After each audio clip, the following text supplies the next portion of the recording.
नमस्कार। आज हम संबोधन अलंकार के बारे में पढ़ेंगे। संबोधन अलंकार, संबोधन का अर्थ होता है किसी को बुलाना, पुकारना या संबोधित करना। तो आइए हम परिभाषा के द्वारा सीखते हैं। परिभाषा क्या कहती है? काव्य में जहां किसी को संबोधित किया जाए वहां संबोधन अलंकार होता है। काव्य में, कविता में, कविता की पंक्ति के बीच में कहीं पर भी किसी को संबोधित किया जाए, किसी को पुकारा जाए, बुलाया जाए, वहां पर संबोधन अलंकार होता है। तो संबोधित किस किस को किया जाता है? किसी मृतक व्यक्ति को संबोधित किया जाता है, अनुपस्थित व्यक्ति को पुकारा जाता है और मानवीय गुणों वाली वस्तु को संबोधित किया जाता है। सम्माननीय व्यक्ति को भी संबोधित किया जाता है और मानवीय विचारों का जहां सीधा संबोधन होता है वहां संबोधन अलंकार होता है।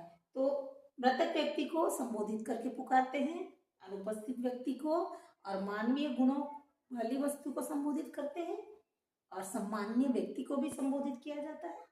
तो इस तरीके से संबोधन अलंकार में किस किस को पुकारा जाता है वो आपको बता दिया गया है।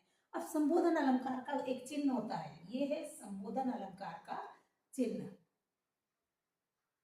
तो कुछ उदाहरणों के द्वारा हम संबोधन अलंकार को समझते हैं। पहला है उधो, और यहाँ पर संबोधन अलंकार चिन्ह लग गया है, संबोधन कारक चिन्ह लग गया। उधो तुम हो अति बड़भागी। गोपियां कहती है उधो तुम बहुत भाग्यशाली हो। तो उधो को यहाँ पुकारा गया है, इसलिए यहाँ संबोधन अलंकार होगा। स्पष्ट दिखाई दे रहा है उधो को गोपियों ने पुकारा है। उधो तुम हो बड़भागी, तो यहाँ संबोधन अलंकार होगा। दूसरा है हे राम। कहते हैं जब गांधी जी का अंतिम समय आया था तब उन्होंने दो शब्द कहे थे, अंतिम समय में दो शब्द कहे थे और वो ये शब्द थे हे राम। तो वहां राम उपस्थित तो नहीं थे लेकिन उन्होंने ईश्वर को पुकारा था, संबोधित किया था, तो यहाँ संबोधन अलंकार आएगा। किसी सम्माननीय व्यक्ति को, जैसे राजन को, क्षत्रिय को सम्मान से पुकारा जाता है, हे राजन, हे क्षत्रिय, तो वहां पर भी संबोधन अलंकार होता है। फिर दूसरा देखिए हे भद्रे। तो बाइबल में कहा गया है कि एक पापिनी स्त्री थी, पापिनी स्त्री को लोगों ने पत्थर मार मार कर भगाना शुरू किया। तब वह यीशु के पास जाती है और यीशु उसे हे भद्रे कहकर पुकारते हैं। भद्रे मतलब सम्माननीय व्यक्ति। तो इस तरीके से कहा गया है हे भद्रे। यीशु ने महिला को, पापिनी स्त्री को हे भद्रे करके पुकारा था। तो अब हमने तो देखा नहीं कि वो पापिनी स्त्री थी और यीशु थे, लेकिन बाइबल में लिखा है इसलिए हम मानते हैं। तो हे भद्रे के बाद में संबोधक कारक चिन्ह लगाया हुआ है। अगला उठो लाल अब आंखें खोलो, पानी लाई हूं मुंह धो लो। तो यहाँ पर माँ अपने पुत्र को संबोधित कर रही है, उठा रही है, बुला रही है, उठो लाल, तो यहाँ संबोधन अलंकार होगा।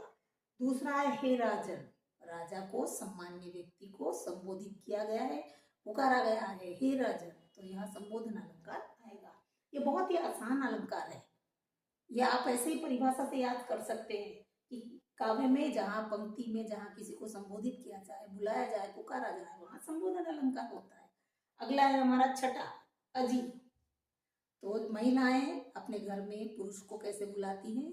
अपने पति को बुलाते हैं अजी, सुनते हो? तो ये पति को पुकारना भी संबोधित करते हैं, वो पुकारते हैं, बुलाते हैं, तो यह संबोधन अलंकार होगा। अरे अरे अजी सुनो, अरे देखो सामने पत्थर है, तो वहां पर भी हम किसी को सावधान करने के लिए पुकारते हैं, अरे सुनो, अरे देखो, है ना? तो यहाँ पर भी संबोधन अलंकार आएगा। बहुत ही आसान सा अलंकार है। और संबोधन कारक चिन्ह, जब हम किसी को पुकारते हैं, बुलाते हैं, संबोधित करते हैं, तो उसके पीछे संबोधन कारक चिन्ह लगाते हैं। आशा करती हूँ आपको संबोधन अलंकार समझ में आया होगा। अगर समझ में आता है तो लाइक करिए और शेयर करिए। धन्यवाद।